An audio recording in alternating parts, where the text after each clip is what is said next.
जिसको पता ही नहीं है कि मुझे करना क्या चाहिए था, कहाँ से आया मैं, कहाँ आके फंस गया, कहीं भी इसको चैन नहीं, शांति नहीं, उसकी खोज में लगा हुआ है।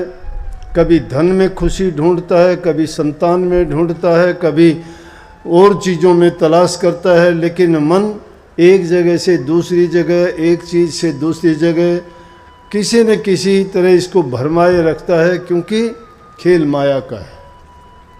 और उस माया ने किस तरह से लूटा है?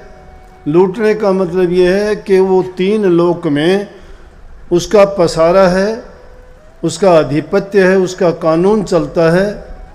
वो जैसा चाहती है वैसे ही जीव को घुमा देती है। परंतु जो अगली बात कही, मैं सबको मिला के कहता हूँ, एक वाणी नहीं, एक अगली इन्होंने एक वाणी जो कही, और उसमें कहा कि तुम्हारे बिना नाथ जी, गुरु जी, प्रभु जी, हमारी बिगड़ी को कौन संभाले। बिगड़ी कैसे बिगड़ी? ये माया का बिगाड़ा हुआ खेल है, और उसको सिर्फ सतगुरु ही संभाल सकता है, और किसी की बस की बात नहीं है। इस माया के बारे में कितनी बार कहा गया है कि ये माया ऐसी ठगनी है जिसको संतों ने तो प्रत्यक्ष देख के आमने सामने खड़ी करके, कबीर साहब जैसे संतों ने इनको खुली चैलेंज करके कहा। जब कभी इस माया ने अपना दाव पर पंच डालने की कोशिश करी संतों पे, तो संतों ने तो इसको यूं समझो कि कुचल दिया, एकदम इसको हरा दिया, तब जाके ये काबू में आती है। इसीलिए कही है कि उन संतों के पास में जाओगे ना, वो उस ठगनी को ठगने वाले हैं।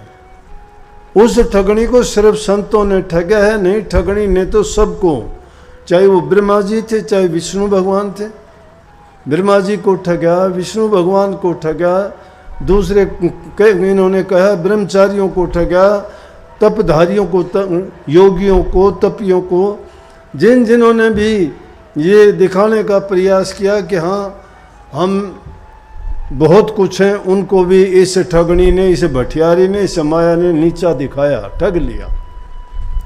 लेकिन संत इसके काबू में नहीं आए। वो ठगने से अलग रहे, बल्कि उन्होंने इस ठगनी को ठगा। कबीर साहब ने तो इस माया के बारे में बोलते कहा, कबीर साहब कहते हैं, माया तो ठगनी वही ठगत फिरे सब देश, जिस ठग ने ठगनी ठगिर उस ठग को आदेश। इसने सारा देश ठग लिया, लेकिन उस ठग को आदेश करो जिसने इस माया को ठग लिया। कबीर साहब की वाणी में देखोगे कमाल की बात कहते हैं। कहीं क्या कहा कि अपने अपने चोर को सबको डारे मार। चोर को, चोर किसी की चीज चुराता है, उसको कष्ट देता है, उसके संग्रह की हुई चीज़ों को, मेहनत का उसका माल जो हड़ लेता है, वो चोर है। कबीर साहब कहते अपने अपने चोर को सबको डारे मार, मेरा चोर मुझे मिले तो सब कुछ देऊं वार। कि मेरा चोर दुनिया की चीज़ों को चोरने वाला चोर नहीं है, वो तो टुच्चापन है, भिखारीपन है। किसी की चीज़ लेके कोई खुश हो गया, मिट्टी है।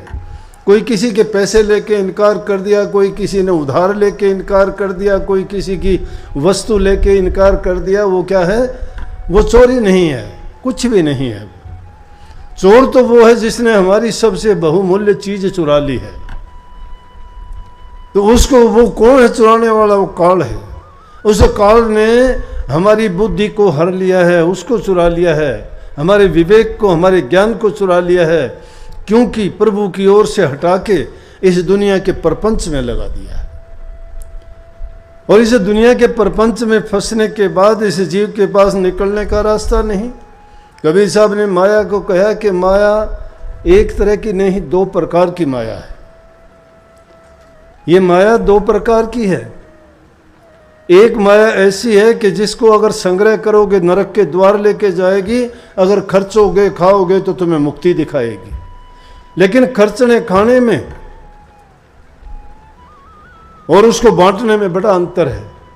खर्चना खाना ये नहीं कि ऐसो आराम करो, कोई शराब कबाब मांस मिट्टी अंडे खाए और दूसरे विषय विकारों में बर्बादी की, वो कोई खाना पीना नहीं है। वो तो और भी ज़्यादा बर्बादी का कारण है। खाने पीने का मतलब है एक खिलावे साध को एक मिलावे छार। जो साध संगत को खिलाया जाता है, भक्तों को खिलाया जाता है, उनके जो काम में चीज आती है वो तो है कि उनको मुक्ति का द्वार देगी, लेकिन जो और चीज़ों में उसको लगाया जाता है, खर्चा जाता है, वो नरक के द्वार की ओर लेके जाती है। इसीलिए उस ठगनी के बारे में कहा कि इसने सब दुनिया को ठग लिया, और ऐसा ठगा कि सब भूल भ्रम में, सब भ्रम में है। अरे कोई किसी का इतबार नहीं करता, नाम ले देते हैं कि हाँ वो सतयुग था, उसमें धर्म का पालन था, वो द्वापर था उसमें फिर भी धर्म था, फिर कहते हैं त्रेता था उसमें ये फिर भी ठीक थे, कुछ ना कुछ लोग धर्म का पालन करते थे। लेकिन अब तो कलयुग है, वाकई में कलयुग तो है। और मैं तो कलयुग से भी आगे निकल के आपको बताया करता हूँ कि ये तो नाश युग है, पाप युग है। ये तो पाप युग है जिसमें अधम लोग, दुष्ट लोग, पापी लोग, चोर लोग, ठग लोग ऐसो आराम करते हैं। भगत लोग, सीधे जो लोग हैं, शरीफ लोग हैं, वो बेचारे दुखी हो जाते हैं, दुखी हो जाते हैं। लेकिन आखिर में सहारा एक ही होता है। वो ऐसे लोग मालिक का सहारा लेके कहते हैं कि मालिक ही इसको देखेगा, मालिक हमारी मदद करेगा। हारे का हर साथी है। जब इंसान हार जाता है, जब प्रभु को याद करता है, लेकिन ये इंसान सोचता नहीं है कि मैं जो करता हूँ ये कोई धर्म का मार्ग है क्या, ये सच्चाई का मार्ग है। जो ये पाप कर्म करता हूँ क्या मैं इससे बच जाऊँगा? जो ये मेरा कर्म फल बनाता हूँ, जो भी कर्म आदमी करता है उसका भोग उसको अवश्य भोगना पड़ेगा, देर अबेर तो हो सकती है। परंतु ये इस युग की खूबी भी है कि इन बातों को देख के घबराना और डरना भी नहीं चाहिए। जैसे एक लड़का था किसी गांव में, उसकी शादी होगी। शादी करने के बाद उसकी माँ कुछ बूढ़ी हुई तो कहने लगी कि बेटा बहू को ले आओ, मेरे से काम नहीं होता है। लड़का बहू को लेने के लिए गया। कच्चे रास्ते थे, पुराना ज़माना था, आजकल जैसा नहीं था। जब वो रास्ते से चला जा रहा था तो उसने देखा कि एक जगह जंगल में आग लगी हुई है, और जहाँ आग लगी हुई है उसमें उसको एक सांप का मुंह दिखाई देता है। वो सांप अपना मुंह निकालता है फिर अंदर कर लेता है। उसने एक बार देखा, शक हुआ कि आग में सांप कहाँ से हो सकता है, लेकिन वो सांप जब बाहर निकलता अग्नि को देख के फिर अंदर चला जाता। अग्नि की तपन के कारण जमीन भी गर्म थी और उस बिल से वो निकलना चाहता था।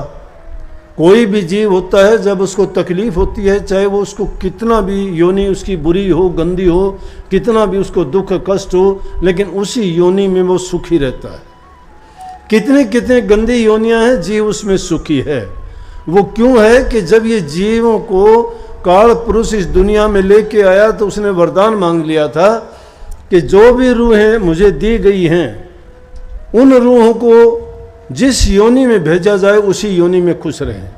सत्य पुरुष ने उसको वरदान दिया कि जाओ खुश रहेंगे। दूसरा कि उनको अपने पिछले जन्म याद ना रहे, बोला कि ये भी तुझे वरदान दे दिया।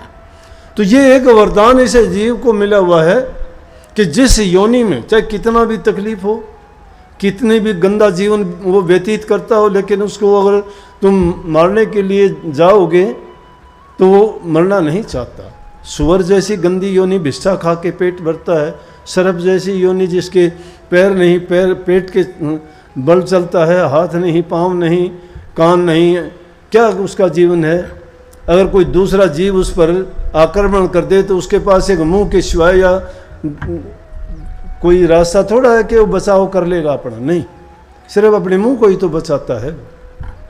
कितने और दूसरे जीव जंतु हैं, पक्षी हैं, क्या कर सकते हैं?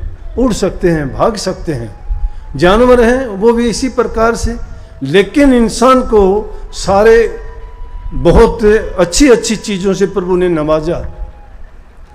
मेरा कहने का तात्पर्य उस कहानी का भी मतलब यही है कि कोई भी जीव किसी भी योनि में जाता है उसमें खुश रहेगा, वो छोड़ना नहीं चाहता उसको। आप चाहे उसको लाख कहो कि चल तेरे को मैं ये करवा दूंगा,